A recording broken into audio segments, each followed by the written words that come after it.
Around the early 2000s, reality shows took over television. This change of style to regular shows felt fresh and at times must-see, and to this very day, these same shows are as popular as ever. Of course, WWF, wanting to expand their programming, got into this with a show called Tough Enough. Tough Enough provided an almost unprecedented look into the life of a developing WWF wrestler, the highs and lows of training, and it's very entertaining and was a success for the company from a rating standpoint. It brought some very hilarious, memorable moments, and some don't like it, but I always had fun watching the shows. I remember watching a bunch of the old ones 3 years ago. Tough Enough had disappeared for a while following the third season. I just assume because there was too much unneeded drama, but it probably most likely is because MTV dropped WWE altogether. This was when WWE fell off, there were some problems, ratings, whatever, and so Tough Enough was not needed on MTV. Hence the deal with MTV coming to an end. But preparation for the new Tough Enough was underway in mid-2004. This time around, a lot was different. It was no longer a show but a part of SmackDown. I personally don't like this idea, but the crowd will be familiar with the wrestlers and know a lot more about them.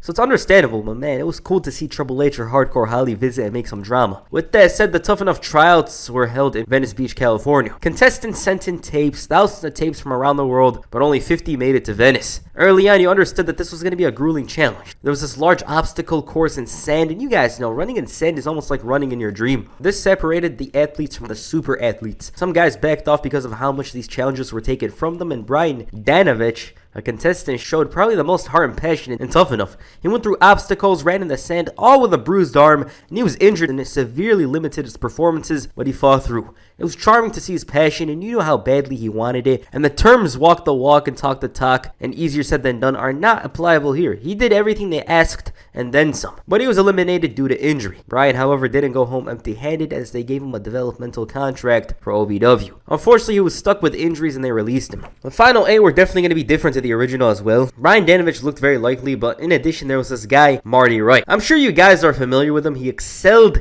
in this competition. He was going all out, doing well, but he lied about his age. They sensed something was up and asked about his age, and he's like, I'm 30. What? I'm 30. It was hilarious, but also sad because this man had charisma, the athleticism, and the only thing going against him was age. The final 8 ended up being Daniel Puder, Nick Mitchell, Justice Smith, John Meyer, Ryan Reeves, Chris Nowacki, Mike Mizanin, and Dan Rodheimer. The Tough Enough DVD gave the guys a great chance to show off their background, something you couldn't exactly get from the TV show. Nick Mitchell was all about fun whenever he had the chance. Rodheimer was extremely confident and eager to take up challenges. Justice Smith had a background in Taekwondo, was well versed, and could talk. He had a knack for randomly using slang. He's like, come on, B. Want to get crunk? Some 2000 stuff. You guys know what I'm talking about. John Meyer in particular was overwhelmed by the grueling training and quit. So now it's down to 7. Mike Mizanin was a reality show star who had so much passion for wrestling that he developed an alter ego by the name of The Miz. The Miz was an over-exaggerated version of himself and found success as an indie wrestler. Chris Nowacki was personality-wise the most significantly different compared to his television self. He never really got the chance to show this version of himself here. He was out here singing, making up songs about Kurt Angle, and who knows, maybe he could have had a singing gimmick. Daniel Puder had a background in MMA, or as they used to call it, the Ultimate Fighter.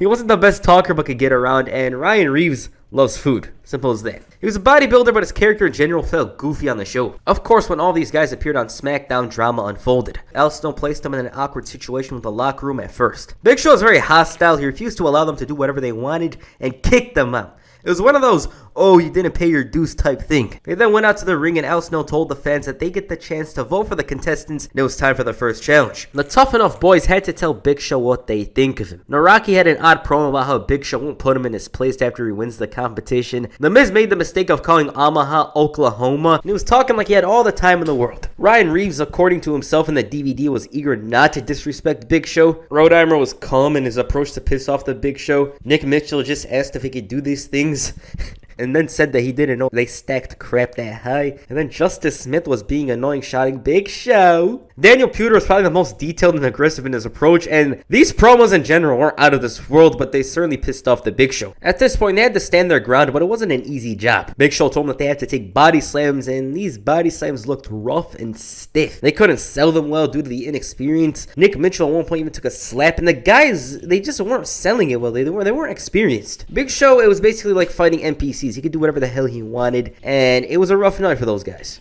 They were forced to go through extensive training before SmackDown the following week, and even had to eat a lot of pasta and milk before exercising again. And once the show began, it was time for perhaps the most infamous challenge. A challenge against Kurt Angle. Angle got in their faces, told them that MTV sucks, and in terms of aggression, he was basically talking to walls. They couldn't really talk back and show much aggression. Kurt Angle had so much envy for these guys and was talking about how they come in and have the chance to win $1 million and how a rough day for them is a regular off day for him. Angle was pressing them during the exercise and rewarded the winner. The winner was Chris Naraki, and he was rewarded with a match against Kurt Angle. The Olympic gold medalist roughed him up and won with ease. He asked for any other challengers and Daniel Puder was up for it. His shoot background allowed for him to put up a fight, but ultimately came up short after a key lock attempt. On paper, Angle wins. He does it with ease. But behind this situation was a whole lot more. You see, Kurt Angle was on the verge of tapping out to a tough enough rookie. Pro Wrestling Insider in November of 2004 reported, Kurt Angle was said to be very pissed off backstage at SmackDown after almost being forced to tap out during his wrestling exhibition with tough enough contestant Daniel Puder. Angle feels that the ending of the segment made him look bad. Though Puder was only reacting to the situation that Kurt and the WWE put him in, it got to the point where the referees had to count a pin that wasn't there in order to prevent Angle from tapping and looking like an idiot. Despite the fact that Kurt Angle hasn't had many supporters lately due to his backstage politics, most of the superstars agree that the WWE is placing them in bad situations by putting them in shoot scenarios for this new Tough Enough contest. Last week during the Big Show segment, almost all of the contestants no-sold the body slams that show was giving them, which forced the company to do some quick editing to the show before it aired so that the camera quickly cut away after each slam. Speaking of Angle, it was actually Raw writer Brian Gewirtz's idea to have Kurt involved in a Tough Enough shoot scenario on SmackDown. Now, what did Angle have to say about this? And I quote, I was in a very awkward situation. At that point, I couldn't do 5 push-ups. I was in really, really bad shape. My neck was really bad, and Vince asked me to do this. He wanted me to wrestle all of them. I wasn't worried about Puder. Actually, Puder's a pud. Man, he was the last guy. I was more worried about the 2 big guys, the one that looked like Jeremy Shockey and the big black guy. I weighed about 207, my body was deteriorating, and my neck was killing me. And the first kid I wrestled, Naraki, I got him in a front headlock and took him over. When I did, I jammed my head into the canvas and both my arms went completely numb, and I pinned the kid. I didn't want to do any more, but I opened up my mouth and said, who else wants him? And nobody would raise their hand.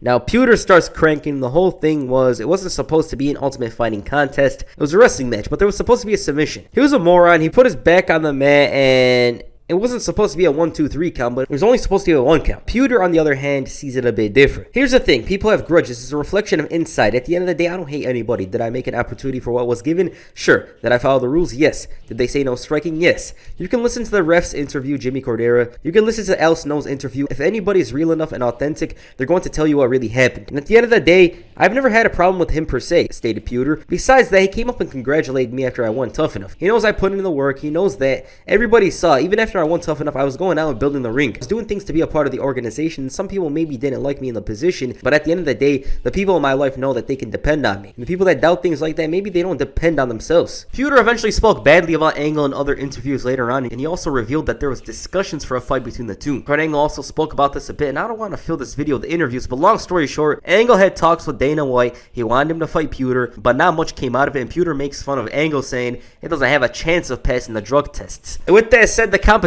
was nearing its first elimination.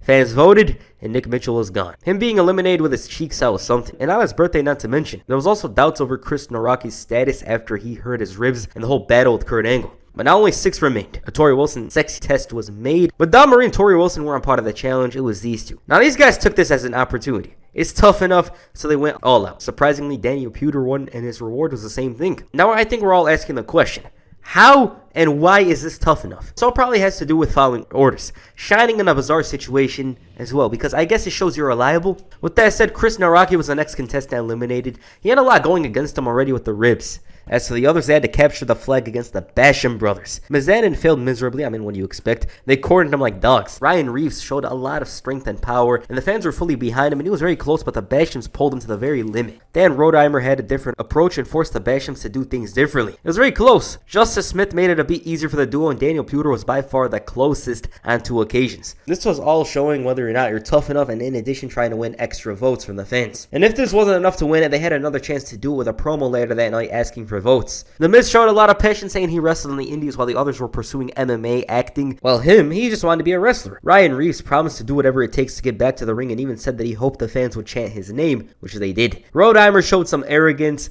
Justice Smith said that he's going to make the most out of the opportunity, and Daniel Puder was definitely the most popular. He started rambling about winning competitions and about how he's going to give it his all, and these promos certainly caught the fans' eyes, and it was Dan Rodheimer who was voted out. Everyone was caught off guard by this result, and now 4 were left in the competition. After this, an arm wrestling contest was held. Daniel Puder excelled as the fans chanted UFC at him, and he knocked out Miz with ease, who's at a disadvantage due to him being left-handed. Ryan Reeves fell short to him as well due to his injured ribs, so at this point it was swinging in Puder's favor.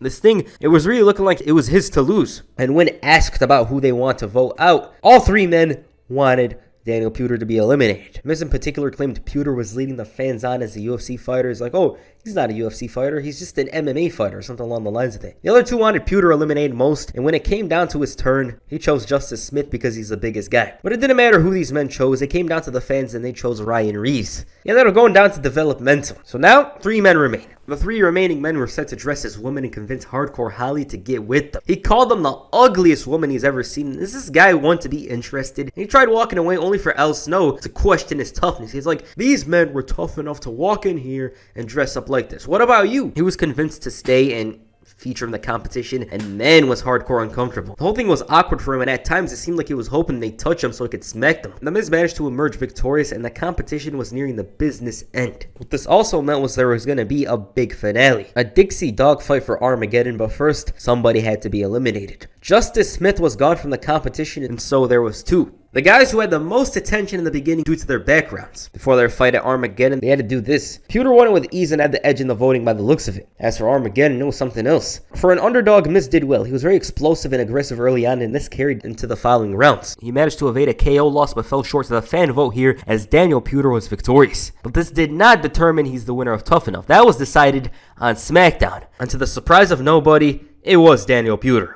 He shined the brightest throughout the competition, easily stood out with his background, and he seemed primed for a good future. Al Snow also told him that he's in the Royal Rumble match as a result of winning the Tough Enough, the $1 million Tough Enough, I should know. And so that's Tough Enough. A lot of these guys went on to have a future with WWE. Nick Mitchell was in the Spirit Squad. Dan Rodheimer was close to being called up a couple of times and was even rumored to join Rated RKO as their backup. Ryan Reeves, he was in developmental and became Ryback, and you guys know about the Miz. Overall, this Tough Enough season was bizarre. The live aspect was different, but I personally prefer the reality show style because we actually get to see the guys wrestle, training, trying to hit suplexes and strikes. Then, of course, you see a different part of their personality because here, they were given very little and had to go through some goofy challenges. With the show, you knew more about each guy and got to see them actually wrestle, but on the other side, the live version gave a slight advantage for the guys because the fans in general are already familiar with them. But yeah, I just didn't like it as much as the other Tough Enough seasons. Like, if you watch the other Tough Enough seasons, there's a different charm to them because they're actually the main characters of the show and they control the environment. Here, the guys did not get much out of it. Like in the original Tough Enough, the guys control the environment. They're chilling with each other at some bar or whatever. They're having fun. In the competition, they're making some jokes or whatever. You see some stuff there. Here, you didn't see much of that because, as I said, they did not control the environment. They did not have control of the situation. Following Tough Enough, Daniel Puder's character turned into a very arrogant heel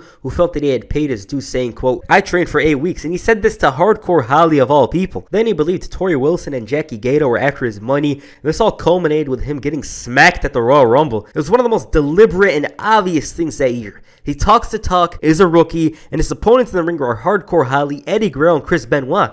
Like, damn, JBL probably regret being WWE champion at the time because of this Royal Rumble match. He's probably thinking to himself, damn, I wish I could go in there and smack that rookie. Puder took a beating he was unprepared for, and to make matters worse, the $1 million contract that WWE had made a big deal out of was not what it seemed to be. Here's what Puder had to say in an interview with Chris Van Vliet. And I quote, "The biggest part was after about 9 months of the contract, they offered me a contract that was crap, and I called my coaches. I called a couple of my mentors, and I said, this is what just happened. What do you think? They go, well, if they don't respect you in the beginning, they're not going to respect you long term," recalled Puder. And I heard different stories of that with other wrestlers, and I made a decision at that point that if a company doesn't take care of me now, they're not going to take care of me in the future. I was young and I took the advice. I could have stayed for $50,000 a year. Sure, this is what I do with our corporations now. I hire people and I take care of them to the best of my ability because I know how my experiences were to not be protected or not taken care of. So I was guaranteed 1 year and they let me go after the first year because they offered me another deal. What's interesting is they offered me another deal because I didn't take it, then they let me go. So it was a little shady on that. What they should have done is release me out of my current contract and then offer me a contract, but it is what it is. They're a multi-billion-dollar company. I mean, at the end of the day, I talked to a few lawyers and tried finding a law firm that's connected in Connecticut that'll take them on, that'll sue them on contingency. I called around and nobody wanted to do anything. I just wanted to be protected in this deal. I want the deal, and I called probably 3 or 4 different firms, and at the end of the day, it was not even worth my time. If somebody wants to screw me or not take care of me, I don't want to be associated. I always thought his release was just due to him being unsuccessful, but that clearly wasn't the case. The whole $1 million thing was not exactly as it seemed to be, and so basically he got $250K, and at the time $250K was more than half of the roster, so he had a great deal technically, but it wasn't that $1 million that they were talking about. So yeah. Alright, what you guys think of Tough Enough? Please comment down below, and that's the first video. Make sure you hit a slap on the like button or perhaps a body slam on the subscribe button. Peace. I'm out.